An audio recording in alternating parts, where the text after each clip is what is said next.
네, 오늘 요한복음 14장 26절부터 27절까지 말씀을 읽었는데요. 오늘 제목은 구원받은 후 달라진 변화라는 제목이에요. 여기서 우리가 함께 예배하고 은혜를 나누는 말씀은 우리뿐만이 아니라 또 하나님의 말씀이 필요한 곳에 전달이 되어지고 있거든요. 그래서 제가 유튜브에다가 이거를 녹화해서 올리는데, 왜냐하면 너무나 많은 사람들이 복음의 말씀을 잘 못 듣고 있어요. 교회를 가도 그냥 교회 분위기 속에서 예배에 참여하고 오거나 아니면 뭐 기도하는 분위기 속에 갔다 오거나 이 정도지, 실제로 복음이 뭔지, 예수 그리스도를 믿고 구원받은 축복이 무엇인지, 또 실제로 영적인 세계가 있다면 그것이 하나님의 말씀으로는 어떻게 말하고 있는지, 또 그 축복을 실제로 우리가 체험하기 위해서는 어떤 근거를 가지고 믿어야 하는지, 이런 것들을 하나님의 말씀으로 성경 66권에 우리에게 풍성하게 말씀하고 있거든요. 그래서 어, 저도 도전하고 있고, 새벽에 창세기부터 요한계시록까지 한 장씩 또는 몇 절씩 매일 읽어가면서 하나님의 말씀을 복음 중심으로 정리해 가고 있거든요. 한 10분 정도 새벽 예배 시간에 그거를 다 지금 녹화해 가지고 이것처럼 올려놓고 있어요. 유튜브에 들어가 보면 혹시 구독 눌렀나요? 구독 좀 눌러보세요. 그럼 그 안에 재생 목록 항목에 가보면 새벽 기도란에 들어가면 창세기부터 쫙 올라와 있어요. 지금 민수기 한 36장인가 여기 하고 있거든요. 그래서 이번 주까지 하면 민수기서가 끝나고 창세기, 출애굽기, 레위기, 민수기 끝나고 그 다음에 신명기서를 나가요. 너무 좋지 않아요? 아마 평신도들이 성경을 읽어도 무슨 말이야, 좀 이렇게 편하게 쓴 글들은 이해하는데 뭐 전쟁 얘기, 뭐 제사 드리는 얘기, 뭐 여러 가지 막 복잡한 얘기들이 많이 나오거든요. 그러면 그건 넘어가고 뭐 나한테 막 부딪히는 것만 붙잡는데, 성경 전체가 복음을 이야기하고 있고, 성경 전체가 성령께서 함께하는 축복을 이야기하고 있고, 성경 전체가 하나님의 응답을 받는 약속에 대해서 말씀하고 있기 때문에 성경 말씀을 근거로 우리가 예배하고, 성경 말씀을 근거로 믿고, 성경 말씀을 근거로 기도하는 거예요. 그렇지 않으면 그냥 체험 위주, 뭐 경험 위주, 어떤 사람은 또 막 성경만 읽다 읽고 막 연구만 하는데, 그러면 머리에 지식은 크지만 또 실제로 하나님이 함께하는 축복은 좀 거리가 있을 수가 있거든요. 이게 균형이 맞춰져야 돼요. 예를 들어서 정상적으로 우리가 살아갈 때는 별 문제가 없지만 몸에 문제가 올 때는 이미 오랫동안 문제가 올 만한 삶을 사는 거예요. 우리도 모르게. 그게 이제 문제가 드러나서 병원에 치료를 받잖아요. 그러면 꼭 세 가지를 해야 돼요. 첫째, 영적으로도 말씀을 통해서 하나님의 은혜가 무엇인지를 좀 정돈이 돼야 되고, 두 번째는 이제 의사나 약의 도움도 받아야 돼요. 문제가 드러났으니까 그런 기회가 온 거거든요. 오히려 더 건강해질 기회가 온 거예요. 세 번째는 정서적인 건데, 뭐 가족들이라든지 또 우리 자신이 어떤 살아가는 삶의 태도라든지 이런 것도 조금 생각하면서 교정할 필요도 있거든요. 이런 게 합쳐져서 뭔가 이렇게 이전보다 더 영육 간에 건강한 몸으로 하나님께 영광 돌릴 수 있게 될 줄로 믿습니다. 그래서 오늘 말씀을 잘 들으시면 구원받은 후에 달라진 변화예요. 그러면 반대로 말하면 우리가 예수 믿고 구원받기 전에 안 달라졌던 모습도 있겠죠. 그런 걸 생각하면서 오늘 한번 말씀을 들어보세요. 자, 서론으로 신앙의 간증. 이거는 들으면 좋죠. 내가 예수 믿고 뭐 병이 나았다. 뭐 기도 많이 해서 이런 응답 받았다. 기적 같은 일이 일어났다. 뭐 그런 것들은 신앙 성장에 도움은 돼요. 그러나 조금 나쁜 점은 하나님의 축복은 영원한 축복인데 자꾸 눈에 보이는 육신적인 응답에만 뭐라 그럴까, 우리의 관심이 꽂히게 돼요. 그러니까 육신적인 응답만 자꾸 바라게 되는 거죠. 솔직히 말해서 초대교회 사람들, 예수님을 처음 그리스도로 인정하고 믿었던 초대교회 사람들은 거의 다 순교했거든요. 그러니까 순교를 우리가 해야 된다는 게 아니라 순교할 만한 일이 왔는데 순종했어요. 왜냐하면 내가 육신적으로 행복하고 잘되고 성공하고 건강하고 이것이 목적이 아니라 하나님이 함께하는 축복을 경험하고 있었기 때문에 영원한 천국에 대한 소망도 있었기 때문에 순결하는 시간이 와도 순종할 수 있는 믿음을 갖게 된 거거든요. 그러면 육신적인 응답만 바라보는 사람들이 볼 때는 저거 좀 힘든 인생이 아닐까 싶은데 하나님은 영원한 은혜를 우리에게 주시면 어떤 것도 문제가 안 될 줄로 믿습니다. 그리고 하나님의 말씀을 들을 때는 야 이거 누가 듣고 변화가 돼야 되는데 그런 시각을 가지면 안 돼요. 내가 하나님이 나에게 이 말씀을 주셔서 나를 은혜 주시고 또 하나님과 함께하는 응답을 누리도록 하시려고 이런 시간을 주시는구나 이런 마음으로 말씀을 들으면 좋겠어요. 그래서 신앙의 간증을 자꾸 들으면 도전도 되고 좋긴 하지만 조금 문제는 육신적인 응답을 바라는 것에 마음과 생각이 자꾸 모아진다. 더 영원한 하나님의 축복이 우리에게 주어졌는데 그거는 좀 간과할 수가 있다. 이런 거는 참고하고 오늘 첫 번째 본론으로 우리는 예수님을 그리스도로 믿고 구원받은 후에 변화되어진 것이 있는데 첫째, 새로운 생명이 생긴 거예요. 하나님을 떠나서 우리가 살아왔을 때는 하나님을 못 만났을 때는 영원한 생명이 없었어요. 그냥 육신의 생명만 있었죠. 그러니까 영원하신 하나님을 알 수가 없었던 거예요. 그러니까 주로 어떻게 알으려고 하냐면 느끼려고 하는 거예요. 뭔가 이렇게 신비하게, 뭔가 좀 뜨겁게, 뭔가 막 이렇게 방언이라든지 이런 어떤 신비한 체험으로 느끼려고 했는데 실제로는 예수님을 그리스도로 믿으면 눈에 보이지 않지만 영원한 생명이 회복된 거예요. 얼마나 감사해요. 영원한 생명이 회복되어졌기 때문에 영원한 하나님을 만날 수 있게 된 거예요. 그러면 영원한 하나님께서 거룩한 영, 성령으로 우리 안에 찾아오셔서 함께 하게 돼요. 그래서 성경은 뭐라고 말하냐면 고린도후서 5장 17절에 새로운 피조물이 되었다. 저를 따라해 보겠어요. 새로운 피조물. 새로운 피조물. 네, 영원한 생명을 얻었기 때문에 새로운 피조물이 되었다. 고린도후서 5장 17절에 그렇게 말하고 있어요. 그리고 이제 새로운 가족이 생긴 거예요. 하나님의 자녀가 되어진 거죠. 예를 들면 우리 지혜자매가 지금까지는 가족 이러면 우리 가족 4명이지만 이제 예수님을 그리스도로 믿고 하나님의 자녀가 됐기 때문에 예수 믿는 모든 사람들이 전부 믿음 안에서 하나님의 자녀가 되는 이해해요. 그 약을 먹어서 뭔가 이렇게 힘이 쭉 빠지고 이렇게 생각하는 기능이 좀 떨어지잖아요. 네, 엄청 그렇죠. 근데 괜찮아요. 뭐 너무 조심할 필요 없고 뭐 약간 좀 졸리면 졸아도 돼요. 왜냐하면 우리 영혼은 말씀을 들을 수 있으니까. 그렇죠? 네, 그렇게 생각합니다. 아니 조금만 기다려요. 그래. 예배하고 그렇게 하면 좋겠어요. 이러면 약간 졸아도 상관없으니까 예배 시간에 같이 참여하면 더 좋겠어요. 그래서 영적으로 새로운 가족이 우리가 생겼어요. 그래서 믿음의 식구들은 형제 자매라고 하죠. 또 어떤 변화가 생겼냐면 하나님께 예수님의 이름으로 담대히 나아갈 자격이 생긴 거예요. 하나님의 백성이 된 거죠. 그리고 요한복음 14장 16절, 17절, 26절에 보면 영적인 세계를 이해할 수 있게 됐어요. 이제는 성령의 역사하심으로 하나님의 축복을 깨닫게 됐고 천사와 악한 영에 대한 이해도 할 수 있게 됐고 그리고 천국과 지옥에 대한 것도 알게 되고 우리가 영원한 천국에 대한 그런 확신도 있게 된 거예요. 그리고 요한복음 14장 1절부터 3절에 영원한 천국을 보장받은 거예요. 기억하길 바래요. 괜찮아요. 뭐 지혜자매가 이렇게 조금 약기운 때문에 그런 거지 영어는 듣고 있을 수 있으니까 걱정할 필요 없어요. 두 번째로 생각해야 될 것은 구원받은 후에 그런데 서서히 변하는 것도 있어요. 어떤 게 서서히 변하냐면 여기 두 번째 하나님의 사랑을 받았기 때문에 이제는 사람들을 사랑할 수 있게 되고 하나님의 말씀을 즐겁게 순종할 수 있게 돼요. 그리고 확신 가진 삶을 살 수 있게 돼요.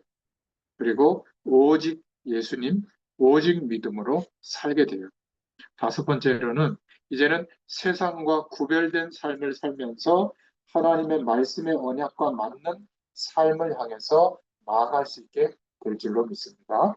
자, 세 번째는 우리 지혜자매를 위해서 목사님이 빨리빨리 얘기하고 있으니까 조금만 집중해 주면 좋겠어요. 괜찮으니까. 이제 벌써 세 번째예요. 빨리 하고 있죠. 성령의 역사가 있는 올바른 신앙생활에 집중하는 게 중요해요. 우리 자신이 문제라고 하는 인식이 와야 되는데 죄의 본성이 우리 영혼에는 아직도 있어요. 그러다 보니까 하나님 없이도 노력하면 된다, 최선을 다하면 된다, 이런 잘못된 세계관 속에 있을 수도 있고, 선과 악의 가치 기준, 더 잘되고 성공하고 건강하고 행복한 기준만 있으면 된다, 이렇게 생각할 수 있거든요. 그런데 하나님의 자녀는 어떤 기준으로 살아야 되냐면, 따라해 보세요. 하나님과 함께. 하나님과 함께. 예, 하나님이 우리와 함께하는 축복이 기준이 되도록 하나님이 우리를 인도해 주세요. 자, 그럼 하나 물어보겠어요. 아무 문제가 없다. 그럼 하나님 바라볼까요? 안 바라봐요. 저도 그럴 겁니다. 근데 문제가 너무 힘든 문제가 있으면 하나님의 자녀는 하나님을 바라보겠죠. 그것도 그래서 하나님이 주신 기회라고 보면 돼요. 저는 여러분들 모르지만 지혜자매에 의해서 우리 황혜정 성도님, 정성빈 성도님, 정지은 우리 청년 위해서 아침마다 기도해요. 새벽마다. 그럼요. 새벽 기도 때마다 쭉 기도하고 그다음에 제가 잠자기 전에도 기도하거든요. 또 기도해요. 우리 교회 성도들 숫자를 다 합치면 한 14명, 15명 되거든요. 전부 다 기도해요. 아마 여러분들보다 제가 더 기도 많이 할지도 몰라요. 근데 많이 하는 게 중요한 게 아니라 저는 믿고 기도하는 게 있어요. 그게 뭐냐면 오늘 말씀처럼 예수님을 그리스도로 믿고 구원받은 변화된 축복을 하나님이 알게 되도록 역사해 주세요. 이렇게 기도하고 있거든요. 분명히 은혜를 주실 거예요. 그러면 상처, 열등감, 트라우마 등도 여전히 남아있지만 올바른 신앙인의 모습을 방해하지만 이런 것들을 이길 수 있도록 하나님이 인도해 주실 줄로 믿습니다. 그래서 말씀과 영적인 것에 집중할 수 있어야 돼요. 지금은 처음이기 때문에 좀 약이 조금 이렇게 강할 수 있거든요. 근데 의사 선생님이 이렇게 관찰해보고 상담해보면 이제 약을 요거 좀 빼겠습니다. 요거 좀 빼겠습니다. 이러면서 조금씩 줄여주거든요. 그때는 생각이나 의식이 분명해지니까 그때는 목사님이 준 이런 교재도 한번 보고 또 영상으로 올려준 말씀도 한번 들어보고 그때는 그렇게 할 수 있어요. 그러니까 지금 급하게 생각하지 않아도 돼요. 알겠죠? 네. 오늘은 그냥 예배에 참여한다 이런 생각만 가져도 하나님의 은혜를 주실 거예요. 알겠죠? 네. 세 번째. 그래서 기억해야 될 것은 말씀 속에서 올바른 성경적인 세계관, 내가 누구이며 무엇을 위해서 어떻게 살아야 할지 참 가치 기준을 붙잡을 수 있기를 바랍니다. 아마 이 가족들에게는 날마다 새 은혜를 주시고 또 주님을 바라볼 수 있는 환경을 허락해 주실 거예요. 신기한 것은요, 예수님을 처음 믿을 때 믿고 기도하잖아요. 하나님의 응답이 굉장히 강력하게 와요. 왜냐하면 하나님이 살아계시다는 것을 경험시켜 주거든요. 저 같은 사람은 기도해도 별 응답이 없어요. 왠지 아세요? 전 믿고 있거든요. 굳이 응답을 일부러 줘서 믿으라고 할 필요가 없잖아요. 하나님을 믿고 있으니까. 근데 예수님을 처음 믿거나 어려움 있는 사람들은 믿고 기도할 때 하나님이 응답해 주세요. 성령의 역사 속으로 들어가면 우리가 싸워야 할 게 보여요. 자신과 영적 싸움을 하고 사단과 영적 싸움을 하고 세상의 가치 기준과 영적 싸움을 할 것이 보여요. 그래서 세 번째로 매일 성령의 인도받는 삶이 중요해요. 조금이라도 하나님의 말씀을 묵상하면서 예배로 시작하고 또 하나님께 기도하면서 예배로 마치는 영적 생활을 하면 너무 좋아요. 그리고 중요한 것은 매 순간 선택하고 뭔가 결정해야 될 게 있잖아요.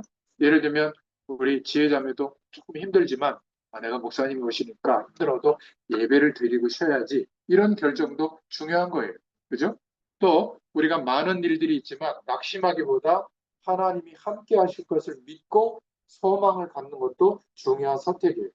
그리고 더 중요한 것은 이제 혼자 신앙생활하는 게 아니라 교회 중심으로 신앙생활하는 게 필요해요. 여러분은 복음의 교회 하나님의 성도를 불러주셨기 때문에 이제 담임 목사로서 제가 여러분들을 위해서 정말 기도하고 있어요.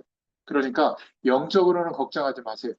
조금 시간이 걸리지만 육신적으로도 정서적으로도 하나님이 건강한 몸으로 회복시켜 주실 줄로 믿습니다. 중요한 것은 그 믿음을 잃어버리면 안 돼요. 보이는 문제와 사건들 때문에 자꾸 잊어버리거든요. 그렇지 않아요. 결국은 하나님의 약속하신 대로 이루어질 줄로 믿습니다. 오늘 결론이 올바른 시작이 되어져야 되는데 우리 인생의 주인이 내가 아니라 주인 대신 주님의 인생을 사는 것이다. 그게 뭘까요? 예배하고 주님 바라보고 말씀에 깨달아짐이 올 때 그 말씀대로 좀 순종하고 나아가는 것, 이게 중요해요. 그리고 우리의 삶의 중심에 예수님이 그리스도 되시는 사실을 자꾸 고백하는 게 필요해요. 예수님이 나의 그리스도십니다. 나의 왕으로 이곳에 함께 계시는 것을 믿습니다. 성령으로 역사해 주옵소서. 이렇게 고백하는 기도도 필요해요.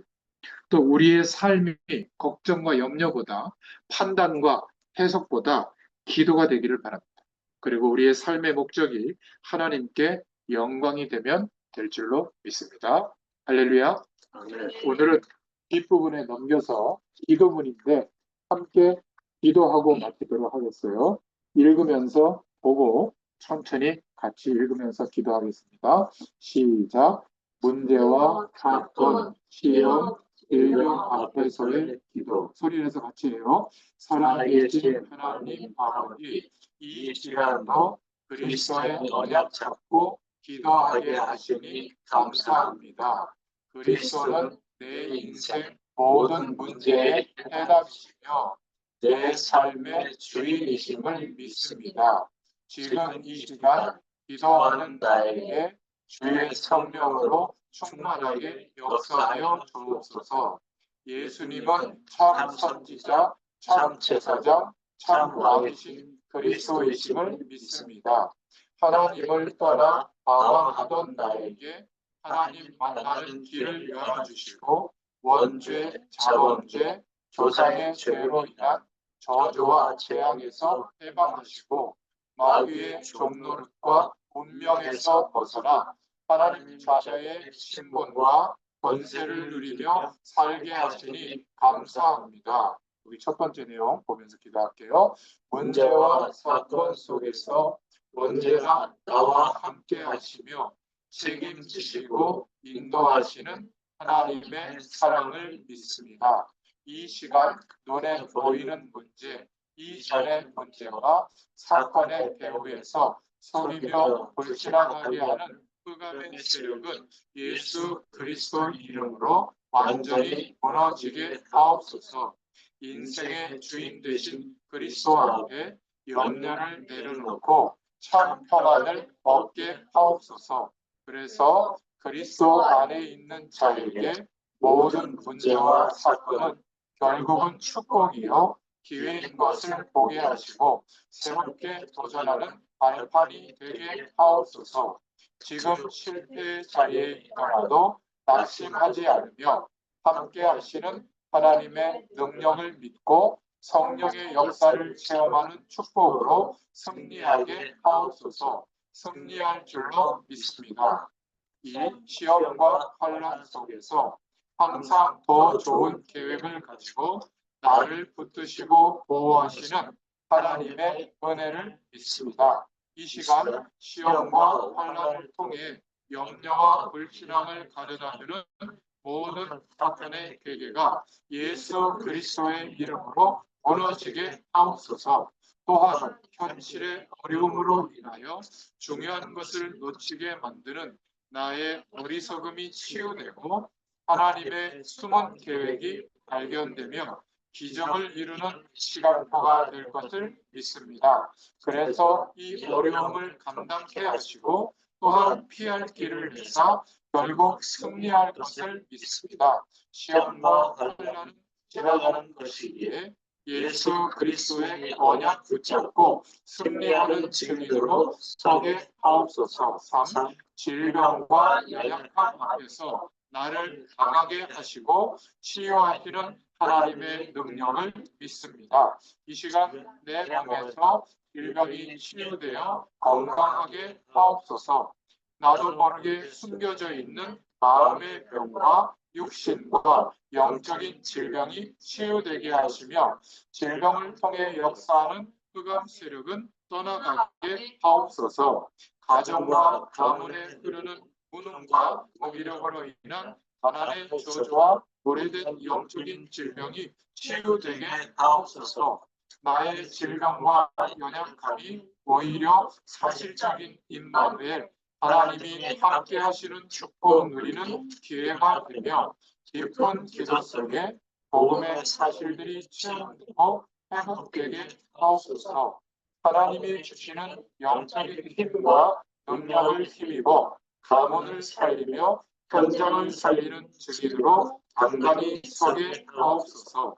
이 모든 말씀을 예수 그리스도의 이름으로 기도합니다. 아멘. 예, 마쳤습니다. 박수로 하나님께 영광 올려드립니다. 감사합니다. 네, 감사합니다, 목사님.